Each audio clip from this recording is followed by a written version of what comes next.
Magandang hapon mga bata! Bago tayo magsimula sa ating talakayan, tayo ay yumuko at damhin ang presensya ng Panginoon. Pangunahan mo nga, Paulo.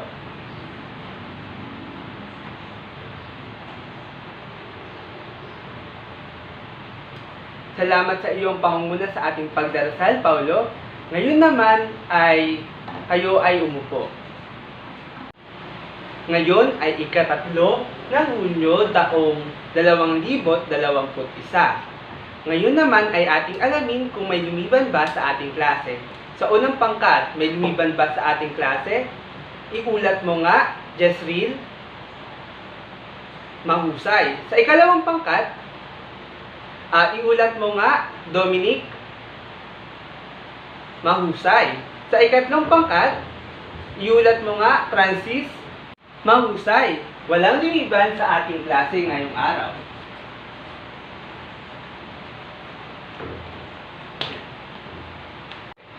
Ngayon naman ay magtungo tayo sa pagwawasto ng ating takdang aralin. Labas ang inyong mga kwaderno at ito'y ating tsetsekan.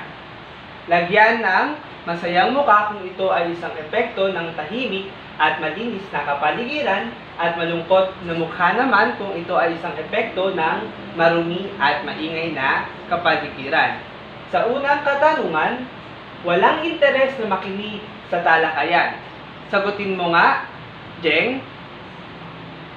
Tama. Ito ay malungkot na mukha. Sa pangalawang katanungan, magkakasakit ang guro o ang mag-aaral.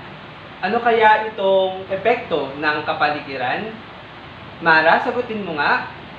Ito ay tama. Ito ay malungkot na mukha. Sa pangatlong katanungan, aktibo sa talakayan ang mga mag-aaral. Sagutin mo nga, Jasmine. Tama. Ito ay masayang mukha. Pang-apat, magiliw ang guro at masaya ang mga mag-aaral sa pag-aaral. Sagutin mo nga, Christine. Tama. Ito ay masayang muka. At panghuli, hindi makakapag-aral ng mabuti. Sagutin mo nga, Jan. Tama. Ito ay malungkot na muka. Mahusay mga bata, ngayon alamin na natin kung ilan ang inyong nakuhang puntos. Sino ang nakakuha ng 5 puntos? Itaas ang kamay. Magaling. 4 na puntos. Taas ang kamay. Mahusay. 3. 2. Isa. Mahusay. At lahat ay nakakuha ng pasadong marka. Bago tayo magsimula sa ating bagong aralin, tayo naman ay magbalik-aral sa kung ano ang ating tinalakay kahapon. May makapagsasabi ba sa akin ng kung ano ang ating tinalakay kahapon? Sige nga, Jasmine, sagutin mo nga. Mahusay, Jasmine. Tama ang iyong kasagutan. Ito ay ang epekto ng isang pisikal na kapaligiran sa ating pag-aaral. Ngayon naman ay may makapagsasabi ba sa akin ng mga positibong epekto ng isang malinis at tahimik na kapaligiran? Sige nga, Nika. Ano pa? Sige nga, Gerald. Mahusay. Ang inyong mga kasagutan ay nagpapatunay lamang na inyong naintindihan ang ating talakayan kahapon, kung kaya't tayo ay tumungo na sa ating bagong aralin. Ngayon naman ay ating susuriin ang mga larawang ito. Kilala niyo ba sila? Christine, maaari mo bang pangalanan o kilala mo ba ang mga nasa taas? Tama! Ito ay ang mga janitor, mga mag-aaral, librarian, at tindera sa ating paaralan. Ngayon naman, Alec, sabihin mo nga kung sino-sino ang mga nasa larawang nasa ilalim? Tama. Sila ay ang mga punong guro, gwardiya, doktor at nurse, at ang mga guro. Mahusay! Ngayon naman, saan kaya natin sila madalas na nakikita? Tama! Sila ay madalas nating nakikita sa paaralan. Sila ang mga taong bumubuo sa ating paaralan. Ang paaralan ay binubuo ng mga mag-aaral, guro, punong guro, nurse at doktor, gwardiya at marami pang iba. Ano-ano kaya ang mga gampanin ng bawat isa? Halina't isa-isain na natin. Ang ating tatalakayin ngayon ay ang mga tao bumubuo sa ating paaralan. Handa na ba kayong makinig mga bata? Mahusay! Sa paaralan ay may iba't ibang taong bumubuo at sila ay may iba't ibang gampanin o tungkulin sa ating paaralan. Ngayon naman ay pagmasdan natin ang mga larawang aking ipapakita. Sa unang larawan, sino-sino kaya ang mga ito? Sabihin mo nga, Dominic. Tama, ito ay ang mga mag-aaral. Ang mga mag-aaral ang siyang nagtututong mag-aral na sumulat, magbasa at magbilang. Kung kaya naman, walang paaralan kung walang mag-aaral. Sa pangalawang larawan naman, kilala niyo ba siya? Sige nga, Nico. Mahusay. Ito ay ang guro. Ang guro ang siyang nagtuturo sa mga mag-aaral na matuto magsulat, magbasa at magbilang. Sa ikatlong larawan naman, kilala niyo ba siya? Sige nga, Nika. Sino kaya ang nasa ikatlong larawan? Magaling! Siya ang punong guro. Siya ang gumagabay at namumuno sa ating paaralan. Ngayon naman, ano kaya ang tungkulin ng isang punong guro? Sige nga, Jasmine. Tama! Ang punong guro ang siyang gumagabay sa mga guro sa pagtuturo sa ating paaralan. Sila din ang mga namumuno para sa ating tiwasayan ng ating paaralan. Sa ikaapat na larawan naman, sino kaya siya? Sige nga, Kiko.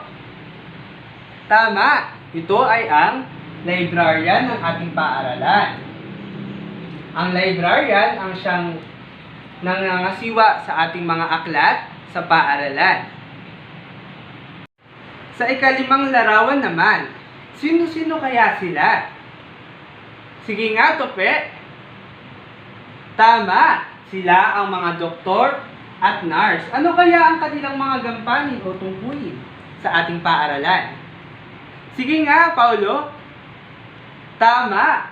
Sila ang mga manggagamot sa ating paaralan na nagbibigay ng mga medisina at mga pangpaunang lunas. Kung may hindi man na inaasahan na pangyayari sa ating paaralan. Sa ika-anim na larawan naman, kilala niyo ba siya? Sige nga, Sevi. Tama! Ito ay ating gwardiya. Ano kaya ang kanilang tungkulin? Sige nga, Mara, sagutin mo. Magaling! Ang gwardiya ang siya nagbabantay para sa ating seguridad ng paaralan. Sa ikapitong larawan naman, nakikilala niyo ba siya? Sige nga, Dominic. Tama! Siya ay ang janitor ng ating paaralan. Ang kanyang tungkulin ay ang paglilinis at papanatili ng kalinisan sa ating paaralan at minsan naman siya din ang nangangasiwa sa ating halamanan. At sa huli nating larawan, sino kaya ito? Sige nga dyan. Tama! Siya ay isang tindera o tindero sa ating kantina. Ano kaya ang tungkulin ng isang tindero o tindera sa ating paaralan? Sige nga, Dominic. Magaling! Ang tindero o tindera o kaya naman ang tagapagluto ng ating pagkain sa kantina ay siyang naninigurado na ang pagkain natin ay malinis at masustansya kung kaya naman malaki rin ang kanilang tungkulin sa ating paaralan. Naisa-isa na natin ang mga taong bumubuo sa ating paaralan. Sila ay ang mga mag-aaral, guro, punong guro, librarian, doktor at nurse, guardia, janitor, at mga tindero o tindera sa ating kantina. Nauunawaan niyo ba ang ating tinalakay ngayong araw? Magaling! Kung kaya naman, kunin niyo ang inyong mga kwaderno at lapis at tayo ay gagawin na ang unang gawain. Ngayon naman ay hayaan ninyo akong basahin ang panuto para sa ating unang gawain. Punan ng tamang titik ang patlang upang mabuo ang mga tauhang bumubuo sa ating paaralan batay sa kani-kanilang mga tungkuling ginagawa. Bibigyan ko kayo ng ilang minuto para sagutan ang 5 katanungan. Maaari na kayong magsimula. Tapos na ba ang lahat? Mabuti. Kung kaya naman, tayo na at sagutan ang gawain. Tapos na ba ang lahat? Mabuti. Kung kaya naman, atin nang sagutan ang unang gawain. Sa unang bilang, sinisigurado niyang ligtas ang mga mag-aaral at mahigpit siyang nagbabantay sa loob ng ating paaralan. Sige nga, John Paulo, sagutin mo nga. Tama, ito ay ang guardia. Sa ikalawang bilang, siya ang nagtuturo ng mga aralin o leksyon sa mga mag-aaral. Sige nga, Jeswin, sagutin mo. Tama, ito ay ang ating guro. Sa ikatlong bilang, siya ang tagapanatili ng kalinisan sa ating paaralan. Sige nga, Jasmine. Tama, ito ay ang janitor. Sa ikaapat na bilang, sagutin mo nga ito, Francis, pinuno at namamahala sa buong paaralan. Tama, ito ay ang ating punong guro. Sa ikalimang bilang naman, tumutulong sa mga nagkakasakit na mag-aaral. Sagutin mo nga, Christine. Tama, ito ay ang mga doktor at nurse. Ngayon naman, alamin natin kung nakailan kayo sa ating unang gawain. Itaas ang kamay ng mga nakalimang puntos. Naka-4 na puntos. 3. 2. 1. Mahusay. Ang bawat isa sa inyo ay nakakuha ng pasadong marka. Tumako naman tayo sa ikalawa nating gawain. Babasahin kong muli ang ating panuto. Pagtapatin ang hanay A sa hanay B. Piliin ang titik ng tamang sagot at sagutan ito bilang magkapares. Ang inyong katabi ang inyong magiging kapares. Bibigyan ko kayo ng ilang minuto para sagutan ang ikalawang gawain. Tapos na ba ang lahat? Tapos na? Ayos. Ngayon, ay pipili ako ng isang magkapares para sagutin ang unang hanay. Sa unang bilang, sino kaya ang nag-aaral ng aralin? Sagutin nyo nga ito, EJ at Ezekiel. Tama, ito ay ang letrang C, ang mga mag-aaral. Sa pangalawang bilang, sagutin nyo nga ito, Jane at Wari. Tama, ito ay ang letrang A. Sila ang gagamot sa mga may sakit na mag-aaral. Sa ikatlong bilang, nagsisikap na matuto ang mga mag-aaral. Sino kaya ang makapagsasabi sa akin? Sige nga, Paulo at Dominic, sagutin nyo. Tama, ito ay ang letrang B. Sa ika-4 na bilang, sagutin nyo nga ito, Kiko at Francis. Magaling! Ang nangangasiwa ng paaralan ay ang letrang E, ang ating punong guro. Sa ika-5 bilang, sagutin nyo nga ito, Christine at Jasmine. Tama! Ang nangangasiwa ng pangkalusugan sa ating kantina ang mga tindera o mga tindero. Ngayon naman ay alamin natin kung ilan ang inyong nakuhang marka. Sino sa inyo ang nakakuha ng perpektong marka? Taas ang kamay. 4, 3, 2, 1. Mahusay! Lahat kayo ay nakakuha ng pasadong marka. Sa ating panghuling gawain naman, makinig sa mga bawat sitwasyong aking babasahin at kilalanin kung sino ang aking tinutukoy sa bawat sitwasyon. Isulat ang inyong sagot sa inyong kwaderno.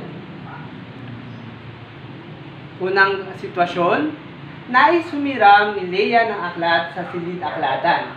Kanino kaya siya maaaring lumapit at manghiram ng kinakailangan niyang aklat? Sagutin sa inyong mga kwaderno. Pangalawa, tinignan ng isang kawani ng paaralan kung nakasuot ba ng wastong uniforme at ID si Gina bago makapasok sa loob ng ating paaralan. Sino kaya ang nag-check kay Gina? Sagutin sa inyong kwaderno. Ikatlo, binati ni Mark ang masipag magdinis at maghalaman na isang kawani ng ating paaralan. Sino kaya ang kanyang binati? Sa ika-4 na sitwasyon, sa kanya ako natutong magbasa, sumulat at humilang sa paaralan. At ika-5, sumasakit ang tiyan ni Fe, kanino kaya siya maaaring lumapit upang malunasan ang kanyang karamdaman? Tapos na ba ang lahat? Magaling! Kung kaya naman, alamin na natin ang tamang kasagutan. Sa unang bilang, sagutin mo nga ito, Paulo. Tama. Ito ay ang librarian. Sa pangalawang bilang, sagutin mo nga ito, Alec. Mahusay. Ito ay ang gwardiya. Sa pangatlong bilang, sino kaya siya? Sige nga, Francis, sagutin mo.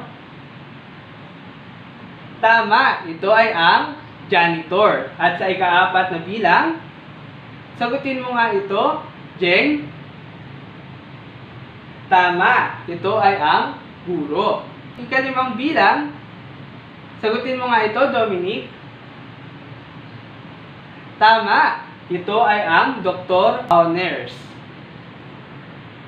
Ngayon naman ay muli ko ulit na aalamin kung sino sa inyo ang nakakuha ng mataas o pasadong marka. Sa 5, sino nakakuha ng 5 puntos? Magaling. 4, 3, 2, 1. Mahusay. Lahat kayo ay nakapasa sa ating ikatlong gawain. Ano kaya ang dapat nating gawin sa mga taong bumubuo sa ating paaralan? Sige nga, Paulo, sagutin mo. Magaling! Ano kaya ang dapat nating gawin sa mga taong bumubuo sa ating paaralan? Sige nga, Francis, sagutin mo. Tama, dapat natin silang igalang. Pero bakit natin dapat silang igalang o irespeto? Tama, dahil sila ang mga taong bumubuo sa ating paaralan at sila ay mga may mahalagang gampanin sa ating paaralan. Bilang tayo ay nasa patapos na sa ating aralin ngayong araw, itaas nga ang kamay ng may makapagsasabi sa akin ng isa kahit isang taong bumubuo sa ating paaralan at ang kanilang tungkulin. Sige nga, Jezreel. Mahusay. Ano pa kaya? Jan? Tama. Magaling. Mahalaga na alam natin ang mga taong bumubuo sa ating paaralan. Sila ang nagbibigay kahulugan sa mga paaralan. Ang bawat isa sa kanila ay may iba't ibang tungkulin o gampanin na ginagampanan. Natatandaan ba at naintindihan ang ating talakayin ngayong araw, mga bata? Mabuti. Ngayon naman ay bibigyan ko kayo ng maikling pagsusulit at ito ay ipapasa nyo sa akin sa takdang panahon. Babasahin ko muna ang panuto. Piliin ang titik ng tamang sagot at ikahon naman ang tamang sagot na nasa mga pagpipilian. Tapos na ba ang lahat? Mabuti. Kung kaya naman, kukolektahin ko ang inyong mga kopya At habang kinakanta ang Pass Your Paper.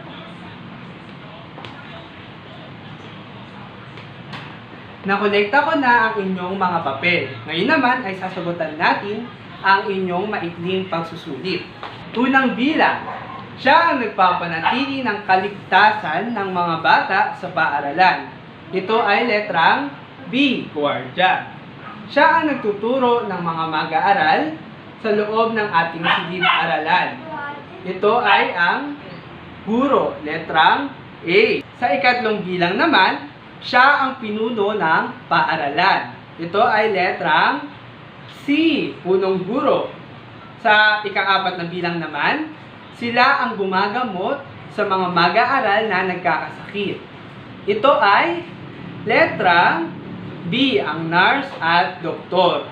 Sa ikalimang bilang naman, sila ang nagpapanatili ng kalinisan sa bawat silid ng paaralan. Ito ay letrang C, tama, janitor. Para naman sa inyong takdang aralin, magdikit ng 5 litrato ng mga bawat taong bumubuo sa ating paaralan at gayon din ay ang kanilang pangalan at tungkuling ginagampanan. Naintindihan ba mga bata? Mahusay. Kung kaya naman tayo lahat ay magsitayo at tayo ay magsipagpaalam na. Maraming salamat sa inyong pakikinig mga bata. Naway naintindihan ninyo ang ating talakayan ngayong araw na ito. Hanggang sa muli nating pagkikita mga bata, paalam!